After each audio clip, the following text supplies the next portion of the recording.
Finally decoration అయితే finish అయిపోయింది. అంతలో డాడీ వచ్చి రెస్టారెంట్కి వెళ్దాం రెడీ అవ్వమని చెప్పన్నారు. అప్పటికే కేక్ ఇంకా తీసుకురాలేదు. అందుకని చెప్పి రెస్టారెంట్కి వెళ్ళి వచ్చాక కేక్ కట్ చేద్దాం అనుకున్నాం. ఇంకా దారిలోనే అలా కేక్ తీసుకున్నాను. నేను అడిగిన కేక్ అయితే నాకు ప్యాక్స్ ఇచ్చారు. బిల్ వేయించుకొని వెళ్ళిపోదాం.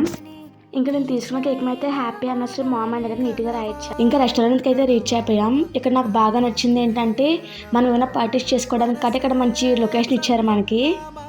ఇంకా చేసేదేమీ లేక ఆ లొకేషన్ బాగుంది, ఫొటోస్ కూడా మంచిగా వస్తాయి లైటింగ్ అని చెప్పి యానివర్సరీ సెలబ్రేషన్స్ ఇక్కడే ప్లాన్ చేశాను. ఇంకా వాళ్ళు ప్రొవైడ్ చేసిన కేక్ స్టాండ్ మీద కేక్ని అయితే ఓపెన్ చేస్తున్నాను. నేను వద్దన్నా సరే నేనే ఓపెన్ చేస్తా అని చెప్పి ముందుకెళ్ళి ఆ కేక్ పెట్టుకున్న ప్లాస్టర్ని గంట సేపు తీసాను. సో ఫైనల్లీ మన టాలెంట్ మొత్తం బయట తీసి ఆ కేక్ బాక్స్ అయితే ఓపెన్ చేసాము. మా చెల్లి అయితే వాళ్ళు ఇచ్చిన క్యాండిల్స్ని ఫిక్స్ చేస్తుంది అక్కడ. నాకైతే ఇక్కడ లొకేషన్ చాలా బాగా నచ్చింది. ఆ గ్రాస్తోని లైటింగ్స్తోని. ఇప్పటికే వీడియో బాగా లాంగ్ అయిపోయింది. ఇంకా పార్ట్ 2లో కలుద్దాం. ఉంటాను. బాయ్.